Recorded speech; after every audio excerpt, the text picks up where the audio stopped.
This is who we've always been. The problem is that white people have their heads up their asses still. Too many of you still just don't want to accept what this is. So let me give you a history lesson of what this shithole country is. And if you don't like that, then you can ship your ass back to England with your head up your ass, because you don't actually want to hear the history of America. So let me tell you what this country is. When we as white people were too lazy to do our own jobs, we stole black people from Africa on the Middle Passage. 1.2 million died. Sharks would follow the boats, waiting for the bodies. Then we kept them as fucking animals, beat them, whipped them, put them in trees, fed them to fucking alligators, burnt down their Wall Street. Then we put Asians in internment camps. Women couldn't even fucking vote or have rights or credit or no-fault divorce until the 80s. 1860s, the Supreme Court said black people weren't even citizens. And part of this country doesn't want to fucking hear that. I'm a patriot. You're a piece of shit, is what you are. You're not a fucking patriot. You're a nationalist. You don't want to actually talk about American history. You want to talk about white history, which is why you don't want slavery in the Smithsonian, because it offends your version of American exceptionalism. We are a shithole country. We're not even the greatest country in North America. And once again, if you don't like it, ship your ass back to England. You don't have to announce your departure. Deport yourself. Go back to where you came from, because this isn't your fucking land. It belonged to the Native Americans until we shit on it. And then Andrew Jackson, may he rot in hell, made over 300 treaties with the 5 tribes. And he ignored all of them through the Trail of Tears, and we forced them to walk, and 16,000 died. But hey, don't you dare criticize this country, white man. If you don't like it, you can leave. America's the best of the best of the best.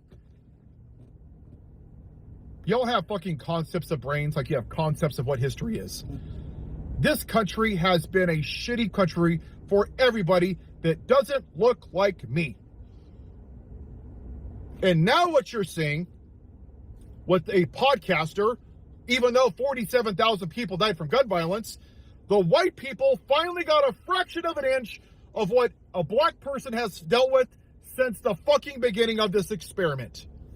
And now you guys, oh, the rapture is coming. Oh, put Charlie's name's Kirk on a Starbucks. Oh my God, cancel Starbucks. Oh, this is the great awakening. Jesus is coming. He spoke to me. Jesus didn't speak to you after Ahmaud Arbery was chased down by 3 white supremacists? U.S. citizens, by the way. God didn't speak to you then? How about Uvalde, when the cops sat on their asses for an hour and watched children just fucking get murdered? God didn't speak to you then?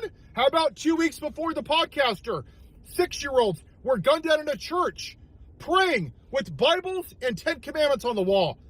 God didn't speak to you then? Oh, all of a sudden you want to weaponize the name of God because your white privilege got shit on. And even when you hear this, your little fucking fragile brains can't even handle the truth, because you're so fucking racist. That's what this is about. It's not about taxes or tips or making your life better or universal health care or bringing the price of your housing down. They haven't done shit in this Klan administration. Not a goddamn thing, except for sit on his fat ass in Gulf and rename the Gulf of Mexico and shit on non-white people. And you're like, yeah, praise Jesus. Woo, praise Jesus. Yeah, America first. And your dumbasses don't even realize that the U.S. dollar has gone down by 17%. That all your trade partners are not using us anymore. And then at some point, when the debt is cashed in from Canada and China and Japan, they're going to cash it in and the dollar's going to tank. But at least to own the libs, America first, America first. You don't even take care of America first. 36.8 million people live in poverty. 14 million kids go to school hungry. 46,000 people die every year for gun violence. Not a fucking thing from you pro-life people. But Charlie Kirk, a podcaster, oh, it's the Great Awakening. You are what's wrong with this country. You're selfish. You're racist. You're white supremacist. You're misogynist. You voted for a Klan leader that is an adjudicated rapist. He fucking raped women, and you're like, hey, no one's perfect. Would you vote for Hitler? Hey, no one's perfect. I like his tax plan. Yeah, Jeffrey Epstein's done some bad things, but I think, you know what? I don't vote for the man. I vote for the policy. No tax on tips. No one's perfect. Praise Jesus. You have no morality. And you just want white America.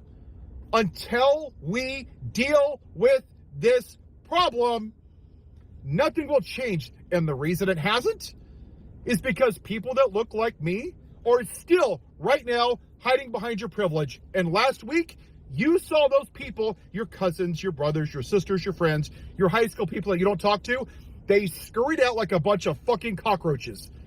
Oh, Charlie Kirk, podcaster. Nothing, not a goddamn thing about anything else that this guy's done. Not the rape, not the insurrection, not the felonies, not asking for black people to be executed in New York, not the white supremacy, not insulting women, calling them ugly, not a goddamn thing. But the white podcaster, somehow, that's a bridge too far, and I'm just going to have to correct you. That is why we're here. They were fine with everybody else getting treated like crap. But until something touched their white privilege, then they cared. They're not Christians. They're not people of faith. They're modern day Pharisees. They are the remnants of the lost cause. And that point in time is where we failed as a country. Robert E. Lee was a piece of shit slave owner. May he rot in hell. But to them, the lost cause, oh, it was about states' rights. No, it wasn't.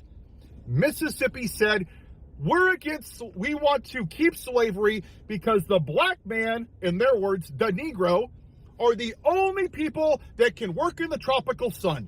And it will be detrimental to the commerce of the states if it's done. So basically, their stance was God made black people to serve the white man. Does that sound like a states' rights issue? Does it? But instead of accepting it, you guys lied to yourself. And then once again, 2020, oh no, it was rigged. Did you see Martin Luther King go to violence? Rosa Parks? John Lewis? But the white man lost an election and they believed the lie, so they get away with beating officers with American flagpoles.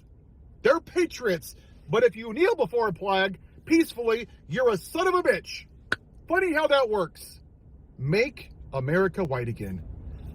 Until we deal with this, we will never get out of this. And if it has to burn to the ground, then so be it. Because this is why we're here. This is the only reason we're here. And if you want to go back to the economics part, that's cool. But go look at the Hurricane Katrina documentary. You know what happened? Certain parts, when they were rebuilt after the flooding, they were primarily black. You know what happened? The white man raised the rent by 2 and 3 times. What do you think happened to those black communities? Oh yeah, I'll let you know. Spoiler alert, it turned to a white community. Why? Because they didn't want to pay black people a fair wage. So when you say, I don't have privilege, fuck off.